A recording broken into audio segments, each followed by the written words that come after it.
Hello students, welcome you all to our channel EduVentures Learning. Today we are going to discuss about cell organelles.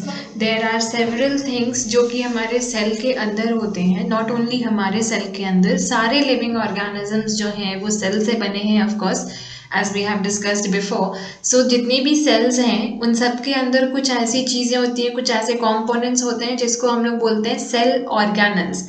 Sales जो है वो living structure हैं, उनको भी food चाहिए होती है, उनकी भी अपनी पूरी प्रोसेसेस होती हैं. जैसे हमारे बॉडी के अंदर बहुत सारी ऐसी चीज़ें हैं जो हमारे बॉडी के फंक्शंस को रेगुलेट करने में हमारी हेल्प करती है.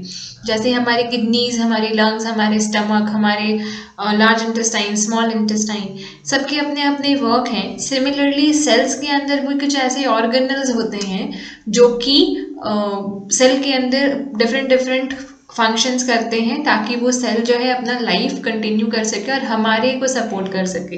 जिस भी ऑर्गेनिज्म का, जिस भी लिविंग ऑर्गेनिज्म का वो सेल है, तो उस पर्टिकुलर पर्सन को या फिर थिंग को कंट्रोल कर सके, चला सके उनका लाइफ को, राइट. जैसे हमारे में ह्यूमन ऑर्गेनिजम्स का अगर मैं बात करूँ, ह्यूमन बींग्स का मैं बात करूँ, तो ह्यूमन बींग्स में there are uncountable cells, right? Lots of cells we have. cells हैं, tissues हैं, tissues से बने हमारे organs हैं, different हमारे organs जो हैं वो different type of cells से बने हुए हैं.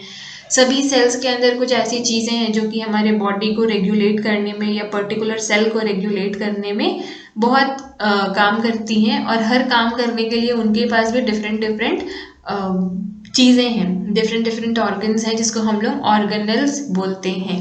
ठीक है, तो there are living subcellular structures of the cytoplasm and also called protoplasmic bodies. ठीक है, तो ऐसे बहुत सारे सबसेल्युलर स्ट्रक्चर्स हैं साइटोप्लाज्म के जिसको हम लोग प्रोटोप्लाज्मिक बॉडीज भी बोलते हैं, जैसे कि single membranes, double membranous, non membranes. Single membranes ये ऐसे ऑर्गेनल्स हैं जिसमें सिंगल मेम्ब्रेन होती है, एक मेम्ब्रेन होती है, जैसे कि एंडोप्लाज्मिक रेक्टिकुलम जिसको हम लोग स्मॉल में ER भी बोलते हैं. ठीक है, गोल्गी अपैरेटस, लाइसोसोम्स, पेरोक्सिसोम्स, ग्लाइकोऑक्सिसोम्स, इसमें हम लोगों को लाइक हमारे 10 के पोर्शन के अकॉर्डिंग हमें एंडोप्लाज्मिक रेटिकुलम, गोल्गी अपैरेटस और लाइसोसोम्स के बारे में पढ़ना है डिटेल में. डिटेल में मतलब इन सारी चीज़ों का हम लोग स्ट्रक्चर और फंक्शन तो ज़रूर पढ़ेंगे, क्योंकि इससे बहुत सारे क्वेश्चंस अराइज होते हैं. इन सारे जितने भी सेल ऑर्गेनल्स हैं सभी के स्ट्रक्चर और functions very important thing. Double membranous मतलब ऐसे ऑर्गेनल्स जिसमें डबल मेम्ब्रेन होती है, डबल लेयर्स होती हैं, जैसे कि प्लास्टिड और माइटोकॉन्ड्रिया. और नॉन मेम्ब्रेनस जिसमें कोई मेम्ब्रेन नहीं होती है, राइबोसोम्स. इन सारी चीज़ों के बारे में हम लोग आज पढ़ेंगे. इन 6 थिंग्स के बारे में, endoplasmic reticulum, Golgi apparatus, lysosomes, plastid, mitochondria and ribosomes. सबसे पहले स्टार्टिंग विद न्यूक्लियस, क्योंकि nucleus is the most important part in the cell. As you all know, nucleus जो है वो हमारे सेल के अंदर होता है और बिल्कुल बीच में होता है. The nucleus is the most important component of the cell and controls all functional activities of the cell. जो हमारा न्यूक्लियस है वो मोस्ट इंपॉर्टेंट कॉम्पोनेंट है हमारे सेल का, और ऑलमोस्ट सारे फंक्शंस को रेगुलेट और कंट्रोल करता है. स्ट्रक्चर ऑफ न्यूक्लियस कैसा होता है? न्यूक्लियस के अंदर न्यूक्लियस मेम्ब्रेन होती है, बाहर में होती है न्यूक्लियर सैप, या फिर जिसको हम लोग न्यूक्लियोप्लाज्म भी बोलते हैं, और न्यूक्लियस के अंदर होती है न्यूक्लियोलस. तो ये 3 चीज़ें होती है जो कि न्यूक्लियस से रिलेटेड हैं ना. न्यूक्लियस तो हमारे सेल में होता है, वो हमें पता चल गया. ठीक है, ये इस तरह से जैसा आप पिक्चर में देख रहे हो, ये हमारा पूरा अगर सेल है या ये हमारा पूरा न्यूक्लियस है. ठीक है, हमारे सेल के अंदर ऐसा ही गोल सा न्यूक्लियस होता है जिसमें अंदर में ये क्रोमेटिन फाइबर्स होते हैं. ये है हमारा न्यूक्लियोलस, एक पर्पल ऑर्नामेंट. बाहर में होते हैं न्यूक्लियर पोर्स, छोटे छोटे पोर्स होते हैं. और ये जो हमारा दिख रहा है मेम्ब्रेन, इसको हम लोग बोलते हैं न्यूक्लियर एनवेलप. ठीक है, जो कि पूरे न्यूक्लियस को कवर अप करके रखता है, एक लेयर, एक शीट जैसी होती है जिसको हम लोग बोलते हैं न्यूक्लियर एनवेलप. तो ये 4 चीज़ें हैं जो कि सेल से रिलेटेड हैं, जो इसको स्ट्रक्चर में हम लोग ऐड ऑन कर सकते हैं. Now there are some functions of nucleus, जो उसके बारे में डिस्कशन करना इंपॉर्टेंट है. एज आई सेड, जितनी भी चीज़ें हम लोग पढ़ेंगे सभी का स्ट्रक्चर और फंक्शन हमें जानना है. सो क्या फंक्शंस हैं न्यूक्लियस के? The nucleus controls all the metabolic of the activities of the cell. Nucleus हमारे सेल्स के जितने भी मेटाबॉलिक एक्टिविटीज हैं या हमारे बॉडी के जितने भी मेटाबॉलिक एक्टिविटीज हैं उन सब को कंट्रोल करता है। Nucleus is the controlling system of the cell, आप बोल सकते हो, ठीक है। It regulate cell cycle. Nucleus जो है वो हमारे सेल साइकिल का पूरा लाइफ रेगुलेट करता है। It regulates the cell cycle. It brings about growth of the cell by directing and the synthesizes of structural proteins. हमारा जो सेल है वो सेल को डायरेक्ट करता है कि उसे कैसे ग्रोथ करना है, क्या सिंथेसाइज करना है, उसे किस तरह की चीज़ें चाहिए होगी अपने ग्रोथ के लिए, बढ़ने के लिए, अपने फंक्शंस को परफॉर्म करने के लिए। इन सारी चीज़ों का ख्याल न्यूक्लियस रखता है। It takes part in the formation of ribosomes. Ribosomes जो हमारे बॉडी में होते हैं उसमें भी न्यूक्लियस हेल्प करता है उन्हें क्रिएट करने में, बनाने में। हमने कहा था ना यहाँ हम लोग राइबोसोम्स के बारे में पढ़ेंगे, राइट। सो राइबोसोम्स जो होते हैं उनको क्रिएट करने में भी न्यूक्लियस हेल्प करता है। Last, it contains genetic information and is concerned with the transmission of hereditary traits from one generation to another. Hereditary traits कुछ ऐसे ट्रेट्स होते हैं जो कि हमारे जो अपकमिंग प्रोगेनी होते हैं या फिर हमारे जो अपकमिंग जनरेशन्स होते हैं वो अपने पेरेंट्स से इनहेरिट करते हैं, लेते हैं। तो वो कैसे होता है? डीएनए के थ्रू होता है, right? If you are a boy or a girl, whatever you are, the DNA of your body will match to your father's body. और ये जो डीएनए होता है वो हमारे न्यूक्लियस के अंदर होता है और ये जब हमारा ट्रांसमिशन होता है, हम लोग जब पैदा होते हैं तो हम लोग अपने फादर का डीएनए के साथ पैदा होते हैं, क्योंकि there are some things which we exchange during our life और before our birth with our parents, right. So these are things जो कि हम लोग एक्सचेंज करते हैं अपने पेरेंट्स के साथ during the birth. Now coming to the next thing, endoplasmic reticulum. जैसे मैंने आपको कहा था कि हम लोग एंडोप्लाज्मिक रेटिकुलम को शॉर्ट में ER भी बोलते हैं। एंडोप्लाज्मिक रेटिकुलम दो तरह के होते हैं, rough endoplasmic reticulum, smooth endoplasmic reticulum. इसके जो स्ट्रक्चर होते हैं ना वो कुछ इस तरह के होते हैं, ये ट्यूब्स जैसे होते हैं, देख रहे हो यहाँ पे ऐसे ट्यूब्स जैसे होते हैं, हॉलो ट्यूब्स होते हैं, ठीक है। जो रफ एंडोप्लाज्मिक रेटिकुलम है इसमें ये ऐसे पोर्स होते हैं, छोटे छोटे छोटे छोटे, जिसमें प्रोटीन्स होती है। राइबोसोम्स में बहुत राइबोसोम्स के क्रिएशन में यही प्रोटीन्स हमें हेल्प करती है, ठीक है। इसको हम लोग और भी बहुत सारी चीज़ों से कंसिडर करते हैं। न्यूक्लियस से बिल्कुल क्लोज कांटेक्ट में रहते हैं ये एंडोप्लाज्मिक रेटिकुलम। देखो यहाँ पे न्यूक्लियस है और कितना क्लोज कांटेक्ट में है हमारा endoplasmic reticulum, right. Endoplasmic reticulum के ये जो दो पार्ट हैं, स्मूथ एंडोप्लाज्मिक रेटिकुलम और रफ एंडोप्लाज्मिक रेटिकुलम, ये दोनों के डिफरेंट फंक्शंस होते हैं। हम लोग पढ़ेंगे अभी 2-3 मिनट बाद, मैं आपको उसके बारे में बताऊंगी। A system of membranes attached to the nucleus, देख रहे हो आप, अटैच्ड है, and present in the cytoplasm is called endoplasmic reticulum. Cytoplasm में ये होते हैं, न्यूक्लियस के बिल्कुल क्लोज होते हैं, कनेक्टेड होते हैं। It was discovered by Porter, Claude, Fullam. 3 ऐसे साइंटिस्ट थे जिन्होंने ये एंडोप्लाज्मिक रेटिकुलम का डिस्कवर किया था। कौन कौन? Porter, Claude and Fullam. It is the network of membranes present in the cytoplasm. Endoplasmic reticulum एक नेटवर्क है मेम्ब्रेन्स का जो कि साइटोप्लाज्म में दिखता है या पाया जाता है।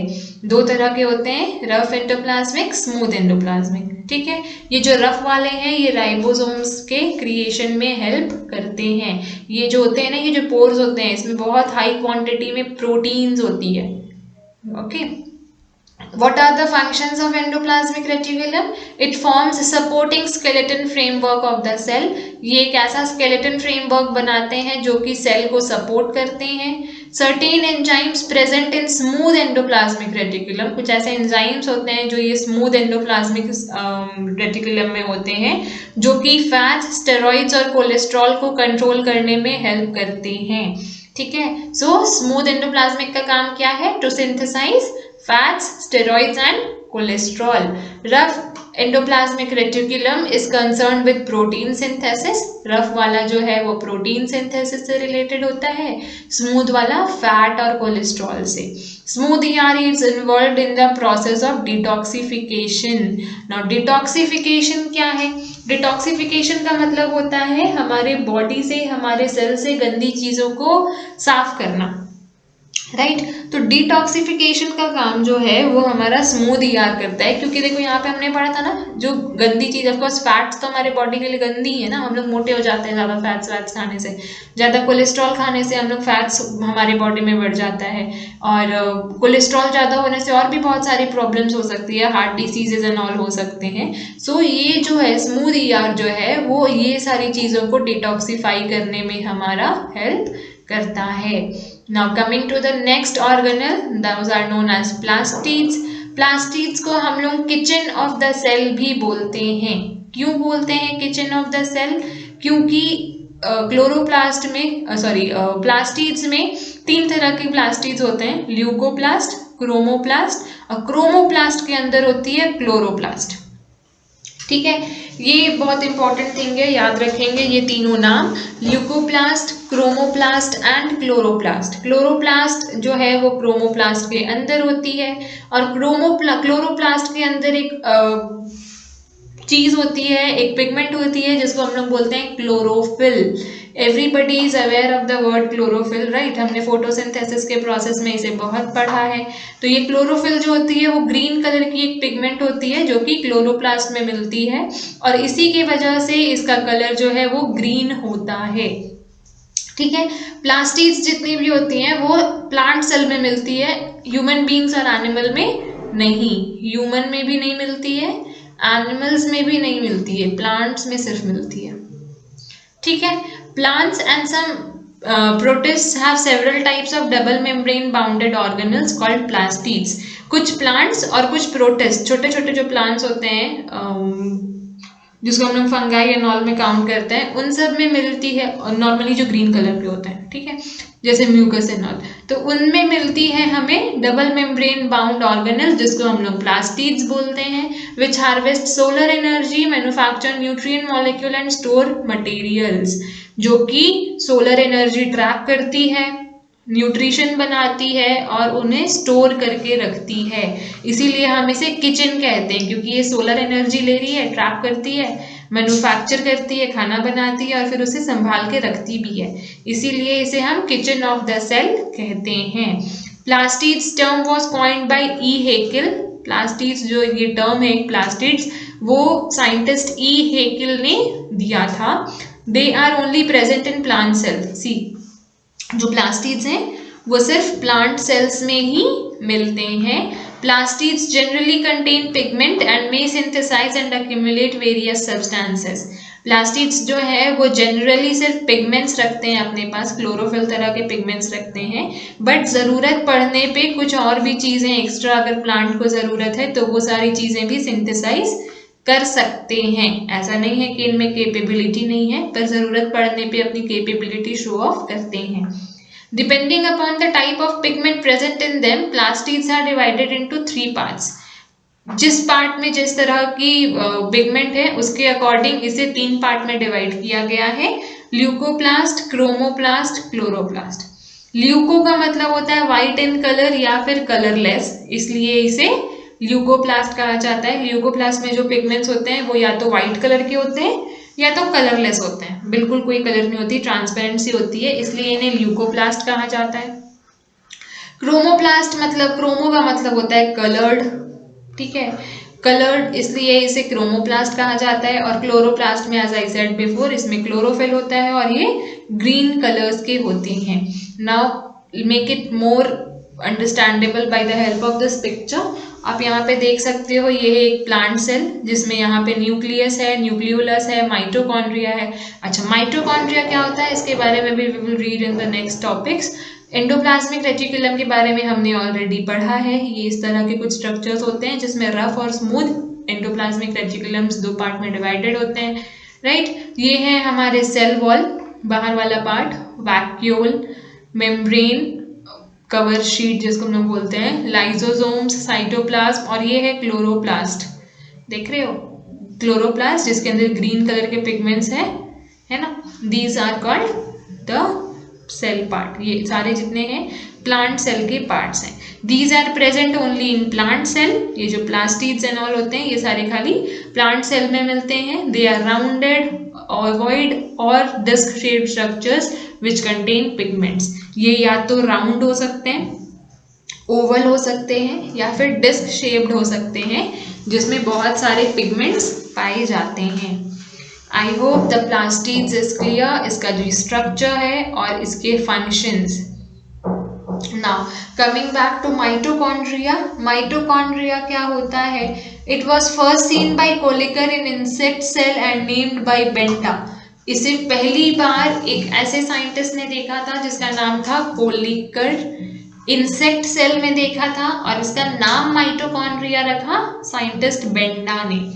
It is has a rod like structure. Mitochondria जो है उनके रॉड लाइक स्ट्रक्चर्स हो सकते हैं। देखो यहाँ पे दिख रहा है हमें रॉड लाइक स्ट्रक्चर्स होते हैं, ठीक है, रॉड लाइक स्ट्रक्चर्स होते हैं। Found in cytoplasm of all eukaryotic cells. Eukaryotic cells मतलब एनिमल सेल्स में मिलते हैं। प्लांट सेल्स में, प्रोकैरियोटिक सेल्स में माइटोकॉन्ड्रिया नहीं होते हैं। एनिमल या फिर ह्यूमन बींग्स के सेल में होते हैं माइटोकॉन्ड्रिया, या फिर मल्टी सेल्यूलर ऑर्गेनिजम्स में आप बोल सकते हो। Maximum mitochondria are found in metabolically active cells. जितने भी मेटाबॉलिकली एक्टिव सेल्स होते हैं उन सब में माइटोकॉन्ड्रिया मिलती है। क्यों ऐसा होता है? क्योंकि mitochondria is known as the power house of the cell. ये जिसके जितनी भी हमें माइटोकॉन्ड्रिया में हमारे एनर्जी स्टोर्ड होते हैं, ठीक है। सेल के पास इतना खाना पहुंचेगा तो वो जो एनर्जी से मिलेगी वो कहाँ पे ट्रैप करके रखेगा, या वो एनर्जी कैसे स्पेंड करेगा अपने लाइफ प्रोसेसेस के लिए? तो माइटोकॉन्ड्रिया के थ्रू करेगा, right. Mitochondria is known as power house of the cell. Functions of mitochondria, क्या क्या functions हैं? Its main function is to produce and store the energy in the form of ATP which is needed for various chemical activities. इसका main function यही है कि हम लोगों को जो खाना मिलता है डिफरेंट सोर्सेस से, ऑफकोर्स दूसरे ऑर्गेनल से जो खाना हमें मिलता है उससे जो एनर्जी प्रोडक्शन का काम है वो है माइटोकॉन्ड्रिया का। कौन से फॉर्म में एनर्जी सेव करके रखता है? एटीपी के फॉर्म में प्रोड्यूस भी करता है, स्टोर भी करता है, जो कि हमें फ्यूचर में केमिकल एक्टिविटीज करने में हेल्प करती है। केमिकल एक्टिविटीज वैसे एक्टिविटीज जिसमें हमें कुछ एंजाइम्स के क्रिएशन की जरूरत पड़ती है, जैसे कि डाइजेशन, रेस्पिरेशन, ये सारे जितने केमिकल एक्टिविटीज है ना हमारे बॉडीज के, तो हमारे बॉडी के जो केमिकल एक्टिविटीज होते हैं उसमें जो हमें एनर्जी की नीड होती है वो हमें माइटोकॉन्ड्रिया सप्लाई करता है। It is the site of Krebs cycle of respiration as it contains enzyme for Krebs cycle. एक और बहुत इंपॉर्टेंट फंक्शन माइटोकॉन्ड्रिया का कि ये एक ऐसा प्लेस है, एक ऐसा साइट है माइटोकॉन्ड्रिया जो कि कर्व साइकिल ऑफ रेस्पिरेशन में हेल्प करता है, क्योंकि इसमें कुछ ऐसे एंजाइम्स होते हैं जो कि कर्व साइकिल के लिए बहुत ज़्यादा इंपॉर्टेंट होते हैं। Oxysome contains enzymes for ATP production. Mitochondria के अंदर कुछ ऑक्सीजोम्स होते हैं जिसमें कुछ ऐसे एंजाइम्स होते हैं जो हमें एनर्जी प्रोडक्शन में हेल्प करती है। हमें नहीं, एक्चुअली माइटोकॉन्ड्रिया को एनर्जी प्रोडक्शन में हेल्प करती है। माइटोकॉन्ड्रिया का जो स्ट्रक्चर है ना वो कुछ इस तरह का होता है, ठीक है। अंदर में ये डिस्क लाइक स्ट्रक्चर होते हैं इस तरह के, और ये बाहर से इस तरह का दिखता है रॉड की तरह, ओके। आउटर मेम्ब्रेन है ये है इनर मेम्ब्रेन, और इसे जो ये जो स्पेसेस है, बड़े बड़े ब्लॉक स्पेसेस हैं, इसे हम लोग कहते हैं cristae. Got it? So this is all about mitochondria. The next we have is Golgi apparatus. Golgi apparatus का स्ट्रक्चर, गोल्गी एपरेटस 4 चीजों से बना हुआ होता है। Cisternae, tubules, vacuoles and vesicles, ये 4 चीजें मिलकर बनाती हैं गोल्गी apparatus या फिर गोल्जाई apparatus. Now what are the functions of Golgi body? It is known as the packer and movers of the cell. देखो माइटोकॉन्ड्रिया एनर्जी बना तो दे रहा है, खाना जो उसे मिल रहा है बना तो दे रहा है, पर उसे different parts of the cell में पहुंचाने का काम कौन करेगा? पैकर और मूवर करेंगे, उसे जो एनर्जी बन रही है माइटोकॉन्ड्रिया में वो एनर्जी को पैक करेंगे और दूसरे सेल ऑर्गेनल्स में मूव कर देंगे ताकि वो एनर्जी का यूज करके बाकी और जो फंक्शंस हैं वो सब भी परफॉर्म हो सके। The membranes often have connection with the membranes of endoplasmic reticulum। ये जितने भी गोल्गी बॉडी के जो membranes होते हैं ना उन सब का कनेक्शन जो है एंडोप्लाज्मिक रेटिकुलम से भी रहता है। क्यों रहता है? क्योंकि एंडोप्लाज्मिक रेटिकुलम में जो चीजें आती हैं जैसे फैट्स, कोलेस्ट्रॉल, प्रोटीन, ये चीजें हम लोग पढ़े थे ना एंडोप्लाज्मिक रेटिकुलम में, एज आई सेड बिफोर, वो चीजें अब्जॉर्ब होती हैं, कनेक्टेड रहती हैं। तो गोल्गी बॉडी जो है उसके कुछ ऐसे मेम्ब्रेन्स होते हैं जो कि हमेशा एंडोप्लाज्मिक रेटिकुलम से कनेक्टेड रहते हैं, वहां से वो चीजों को उठाने के लिए, पैक करने के लिए। The materials synthesized near the endoplasmic reticulum is packaged and dispatched to various targets inside and outside the cell through the Golgi apparatus। तो Golgi apparatus क्या करते हैं? जितने भी ER के पास, एंडोप्लाज्मिक रेटिकुलम के पास जितने भी मटेरियल सिंथेसाइज होते हैं, प्रोटीन्स, फैट्स, कोलेस्ट्रॉल, ये जितनी भी चीजें सिंथेसाइज होती हैं उन सबको वहां से उठा के पैकेज करके डिस्पैच कर देता है, पहुंचा देता है डिफरेंट टारगेट्स में जहां पे उन चीजों की जरूरत होती है। जैसे अगर फैट्स का जरूरत आपके लेग्स को है तो आपके लेग्स के पास फैट्स पहुंच जाएंगे। आपके किडनीज को प्रोटीन का जरूरत है, प्रोटीन किडनी के पास पहुंच जाएगा, राइट। और ये चीजें जो हैं वो सेल के अंदर और सेल के बाहर दोनों करता है, ठीक है। गोल्गी apparatus सिर्फ सेल के अंदर ही नहीं, सेल के बाहर भी उन चीजों को डिस्पैच करता है। Its function include the storage, modification and packaging of products and vesicles। इसका जो फंक्शन है उसमें एक फंक्शन ये भी है कि वो स्टोरेज भी करता है, मॉडिफिकेशन भी करता है और पैकेजिंग, तो हमने स्टार्टिंग से ही कहा है पैकर्स और मूवर्स हैं ये, तो पैकेजिंग भी करता है उन सारी चीज़ों की जो कि सेल्स में बनते हैं या सेल के कुछ पार्ट्स हैं जैसे वेसिकल्स एंड ऑल, इनमें बनते हैं। In some cases, complex sugars may be made simple sugar in Golgi apparatus। कभी कभी ऐसा होता है कि हम लोग जो कॉम्प्लेक्स शुगर खा लेते हैं, लाइक हमारा बॉडी में जितना भी फूड जाता है वो सब तो शुगर के फॉर्म में चेंज हो जाता है ना, ग्लूकोज के फॉर्म में चेंज हो जाता है। तो कई बार क्या होता है कि हमारे गोल्गी apparatus के पास या हमारे सेल के पास कुछ ऐसे शुगर कंटेंट आ गए हैं जो कि कॉम्प्लेक्स हैं, तो उनको ब्रेक डाउन करके सिंपल शुगर में चेंज करने का काम भी गोल्गी apparatus ही करते हैं। Okay, so this is how Golgi apparatus looks like. ये थोड़ा इस तरह का दिखता है, ठीक है। इसे और एक स्ट्रक्चर में इसका ये भी ऐड कर सकते हैं कि it looks like parallel tubes, right. हमारे जो गोल्गी apparatus हैं वो ऐसे पैरेलली बिछे हुए होते हैं एक दूसरे के साथ, स्टैक के फॉर्म में, थाक के जैसे लगे हुए होते हैं। The next is vacuoles. Vacuoles क्या होते हैं? Vacuoles of animal cells arise from Golgi complex, as you can see here, ठीक है। ये जो वैक्यूल्स होते हैं ना वो गोल्गी कॉम्प्लेक्स से ही अराइज होते हैं। गोल्गी कॉम्प्लेक्स बोलो चाहे apparatus बोलो। वैक्यूल्स 3 तरह के होते हैं, food vacuole, sap vacuole and contractile vacuole. Food vacuole क्या होते हैं? The vacuole which contain food materials. Of course इसके नाम से ही पता चल रहा है ना, फूड वैक्यूल जो है वो फूड कंटेन करते हैं। सैप वैक्यूल लिक्विड मटेरियल करते हैं और contractile vacuole that concern with osmoregulations. Amoeba में होती है ये चीज, ठीक है। हालांकि अमीबा सिंगल सेलुलर पर है तो लिविंग ऑर्गेनिज्म ही, उसके पास भी सेल्स हैं, उसके पास भी सेल ऑर्गेनल्स हैं, ठीक है। तो कॉन्ट्रेटाइल वैक्यूल जो है वो अमीबास में होती हैं जो कि ऑस्मो रेगुलेशंस में हेल्प करती हैं। ऑस्मो रेगुलेशंस मतलब पानी से रिलेटेड चीजें। हमने लास्ट वीडियो में ये देखा था ना, ऑस्मोसिस और ऑस्मो से रिलेटेड चीजें जितनी भी है सब वाटर से रिलेटेड है, ठीक है। तो अमीबा में ऑस्मो रेगुलेशंस करने का काम होता है कॉन्ट्रेटाइल वैक्यूल का।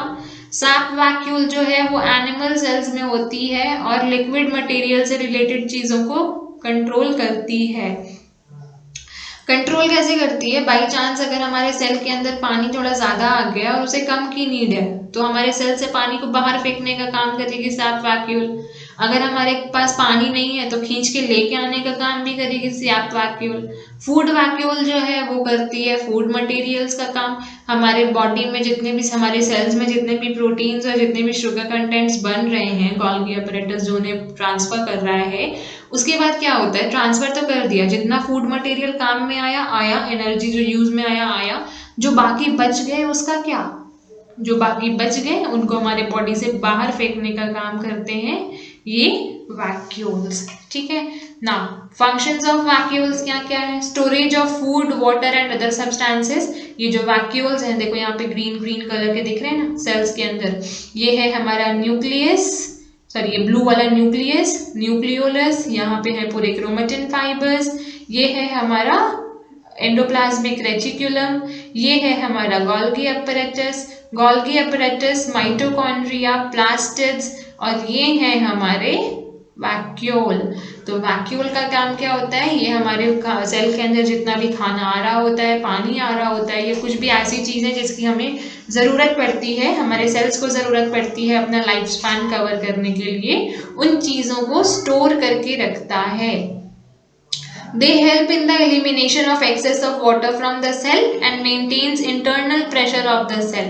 By chance अगर हमारे सेल में थोड़ा ज़्यादा पानी आ गया है, वो कंटेन नहीं कर पा रहा है, तो उसे एलिमिनेट करने का काम, मतलब हमारे सेल से बाहर निकालने का काम भी वैक्यूल्स करते हैं। साथ ही साथ अगर इंटरनल प्रेशर बढ़ते जा रहा है सेल के अंदर, कुछ ऐसी चीज़ें आ गई हैं जो कि उसे ज़रूरत नहीं है और बहुत ज़्यादा प्रेशर क्रिएट कर रही हैं, तो उसे भी कंट्रोल करने में या फिर कूल डाउन करने में वैक्यूल्स ही हेल्प करते हैं। So these are the 6 cell organelles जिसके फंक्शंस और स्ट्रक्चर हमने आज डिस्कस किए। ये क्वेश्चंस में बहुत ज़्यादा आते हैं, इसलिए ये वीडियो बहुत ज़्यादा इम्पॉर्टेंट है। इससे रिलेटेड अगर कोई भी इश्यूज़ है तो आप मुझे कमेंट डाउन कर सकते हैं, मैं आपका कोई भी प्रॉब्लम है उसे सॉल्व आउट करने का ट्राई करूँगी। और अगर इससे रिलेटेड क्वेश्चंस अगर आप खुद से भी करो ना, लाइक अगर आप कोई टॉपिक को समझ जाते हो तो इट्स क्वाइट नेचुरल कि आपके दिमाग में उससे रिलेटेड क्वेश्चंस अराइज होना स्टार्ट हो जाते हैं। If you understand a topic very nicely, there are chances, like there are 90% chances that you will face problems or you will try to discover questions from the topic. So if that happens, you can ask me, I will solve your questions, I will solve all your doubts, and keep studying and keep sharing the video with your friends. Thank you for watching.